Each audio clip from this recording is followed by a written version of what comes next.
Welcome back to Yong Loel channel. In today's video, we'll take a look at some of the biggest highlights from each match in the 2023 Swiss World Series. Are you ready? Please subscribe to my channel to watch more new videos. And now, let's begin. BLG crashed down. Not going to find anything other than the red buff. Now they're backing away. Red buff still at about 1,000 HP. Owner taking some damage, gets ignited, has to continue falling back. Shun still trying to find a little bit of poke here. They engage. Oh, nicely catching Owner out, but now Shun's going to back away. Owner with a flash out, trying to stay alive, but now Elk is under pressure, down to 100 HP. They're nearly going to kill him. It's first blood back over to T1. The invade crashes and burns. Now Shun has to try to get away. The flash is already down. Can he escape the power of the Kench? He's been hit with the lick, the flash of the wall. How many licks to the center of a Nidalee pop? It's only going to take one more. Shun falls. Carrier grabs the second kill of the game for T1. Secure the second crab. Bit of an engage. There comes the Abyssal dive, but now the counterattack with the crash down. The spear goes wide. Gumayushi gets away, and now another counterplay coming out from Owner, but Carry is killed instead. BLG are on the board. It's a party. It's a party up here in the top side river. The Herald not going to be taken down just yet. They're going to smite it away. Owner picks up the eyeball. Everybody came to the party, but now we're all leaving to go do our homework. Carrier finds a tongue lash on the Yagao. No more follow-up here just yet. Nice root coming out from Gumayushi. Now they're going to go in. There's the wombo combo. T1 ain't going to kill anybody just yet. Yagao barely gets away. Owner's ready to swoop in for the Cataclysm. And on gets turned off. Gumayushi flips the switch. And now Shun tries to fire back. Leading alongside Faker. They are identical right now. And he's only at 13 CS. The Senna doing wonders for T1. Yeah. Total damage. Zaya's topping those charts, but it's pretty easy to do when you're Gnar against a melee. Flashing forward. Mega Gnar into the wall. Wall up. Rock toss. One more hit will do it. Zaya's. Solo kills like this. When you're winning team fights, think, well, there you go. There it is. Revealed. Yes, easy setup for them. And coming into this series, they are looking strong. Their early game is looking good, but BLG are known for their team fighting. Their ability. Select another objective, simultaneously taking the Rift Herald and mid lane. Just beautiful stuff. Yes. All right, keep your eyes on. That rel engage would need to be absolutely nasty to win a 5K deficit team fight. Are going to be pretty intense once the Herald has its way with the turret. There it goes. Yep, just immediately smashes that thing down. 3-0 power spikes, but also it doesn't get better for you if you wait. But there's a pick. Zeus getting jumped on. They're throwing the kitchen sink at him. Beautiful shutdown from BLG. One split push in. Whoa, never mind. BLG fight now. Shun just goes over the wall, and I'm pretty sure he doesn't want to be there anymore. Flash back away just to escape. All right, they're going to be able to push at least half of it. BLG, this is the moment. All right, TP coming in. They want to try to stop this, find a punish. Knock up on two coming out from Owner. Gumayushi looking to disengage back up towards the top side of the jungle. TP coming in now. T1 regrouping. Low health bars on BLG. Zeus is taking towers right now. Zeus did not join. T1 said, we're fine without you, buddy.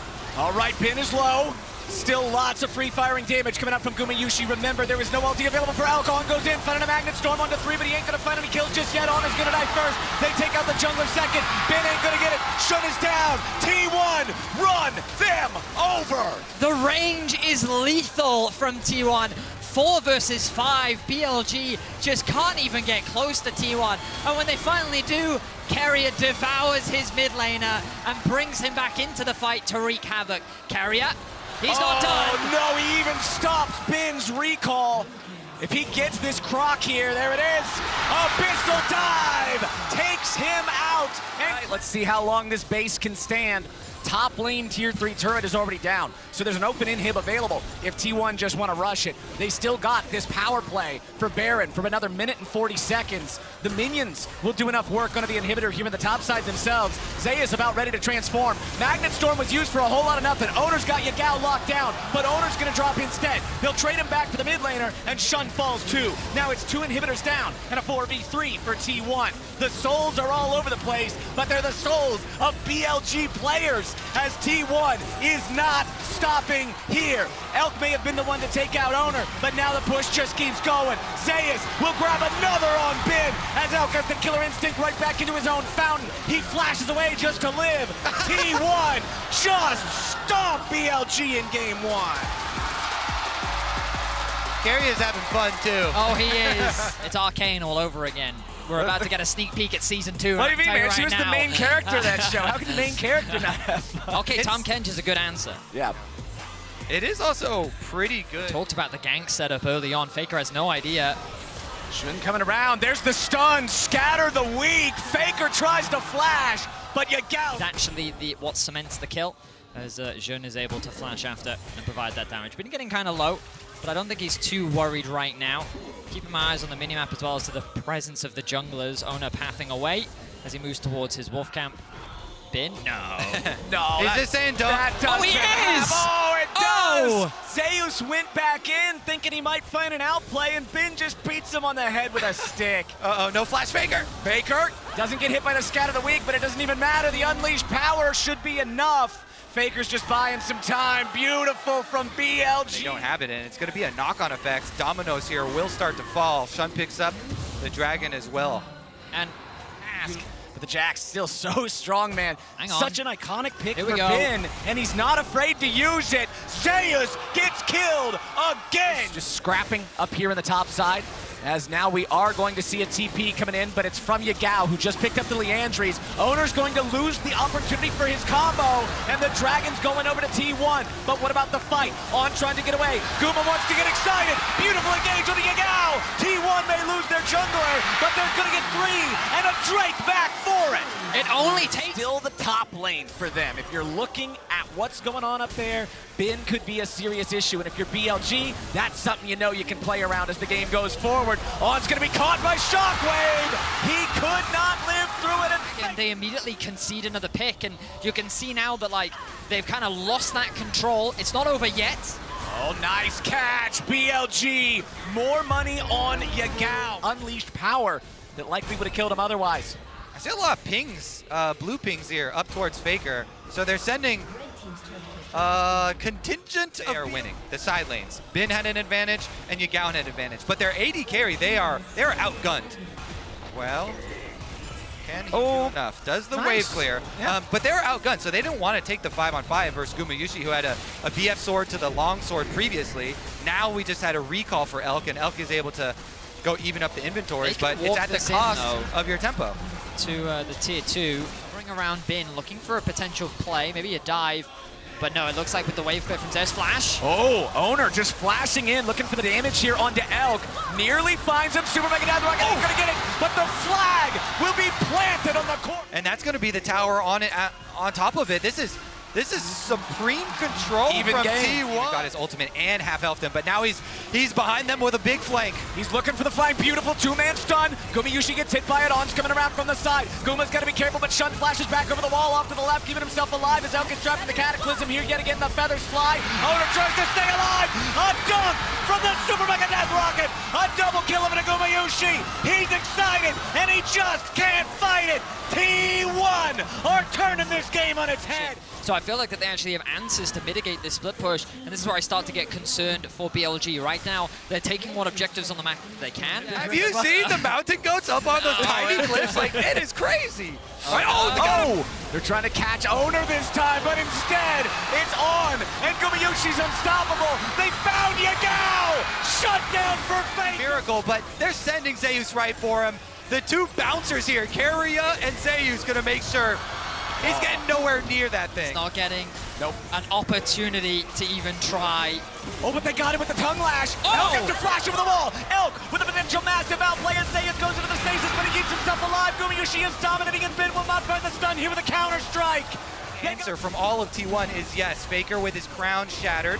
Okay, Owner with the engage, forcing the flash at Yagao. Beautiful flag and drag right back out over the wall. Bin gonna be the target now as On looks to try to provide some disruption. Shun back over with the ball breaker, but he ain't gonna find a whole lot. Re-engage from Owner. Stopwatch to stop them in their tracks. Oh my goodness, it's T1! Just absolutely rolling over them. Double kill for Guma, triple kill for Guma. Owner picks up another. Bin's the last man left alive, and he's gonna walk home with a broken leg.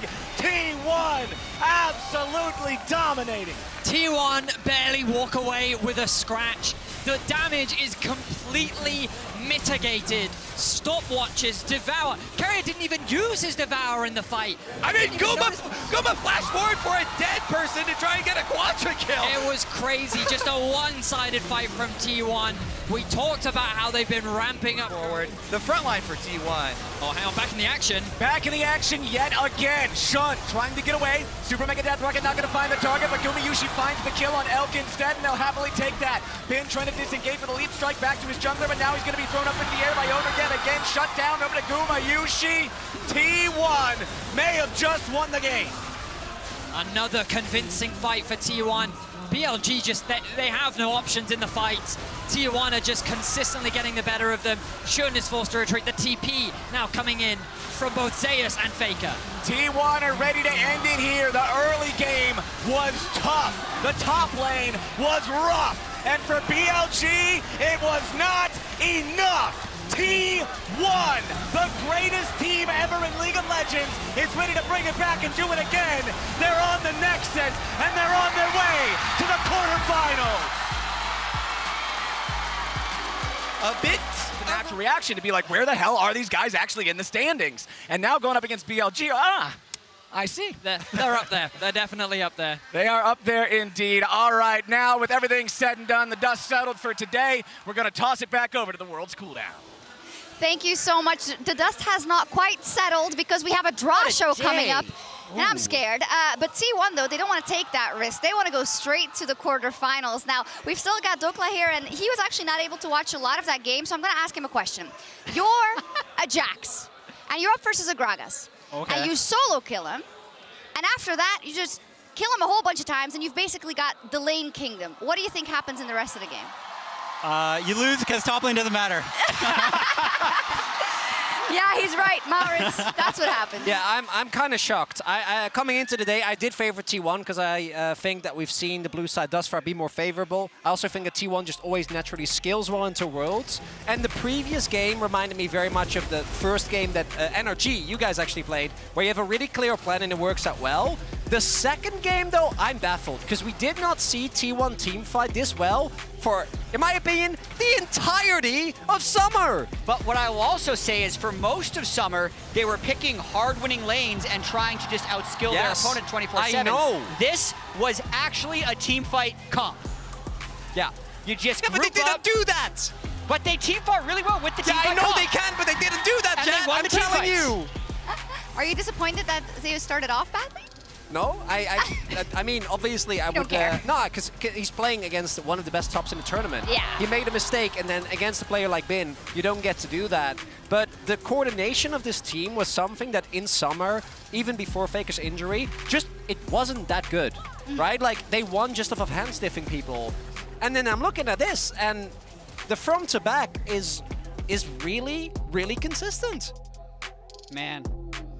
What a I'm day. actually impressed at how they evolved. I feel like both underdogs won today.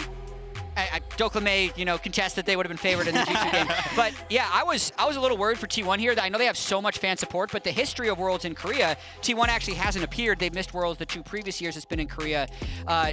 When it was in Korea in 2018 was actually Korea's worst year ever. Yeah. So with this much fan support, sometimes that can just add pressure, but I feel like they really leaned into it and played at an extremely high level today. Yeah, Faker's being talked to on stage. We're also going to talk to T1, but it's going to be post-draw, I believe, because... Wait, I think tomorrow we're actually drawing for the bracket stage, so they wouldn't actually be affected. T1 wouldn't be in the draw, but BLG's going to be in the draw Is because going all to those be in 2 the and 2 draw. teams. But just like we should have known, I know they changed it from groups to Swiss stage this year, but T1 had never lost more than 1 game in any Worlds group. Iteration. And they had already lost the 1. Imagine having those So stats. they have to 2-0.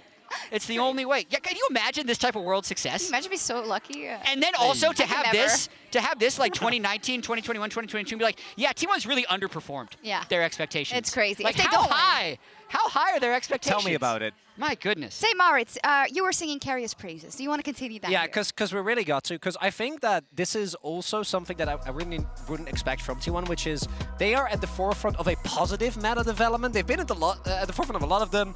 Jin Yumis and the Caitlins, the Ashes, the Kalystas. Yeah, they haven't always worked out. But specifically, his Carrier's Kench, sorry, has been to me the most impressive Kench that we have in the LCK. And we have been having a tournament of dive, and the counter dive just hasn't really been there, right? And particularly against BLG, the team that I think plays that style exceptionally well. As Faker's behind us, so Faker effect. Oh my obviously it's going to be very loud. I think that the Kench to me was the biggest difference maker today. In game 1, it kind of blew open the game, but in game 2, it was really just Devour usage and follow up on CC that made the difference. I see Dokla. You might have to play him, you know, at some point. Yeah, I mean, there's so many T1 fans here. I Crazy. can't imagine what it's going to be like in Busan. Hey, but you got swarmed. You walked off the desk after the last segment, and there were a lot of people wanting a photo. Yeah, I mean, that's really surprising because I saw an energy jersey in the crowd. Yeah, I did not expect to see every that. energy jersey here lined up for a photo with those, Yeah. so it took a while. Yeah. There were so many. Hey, since we're stalling in any case for the draw that is about to come, let's talk a little bit about NRG versus G2 because you didn't get to do that yet. And to look at some of the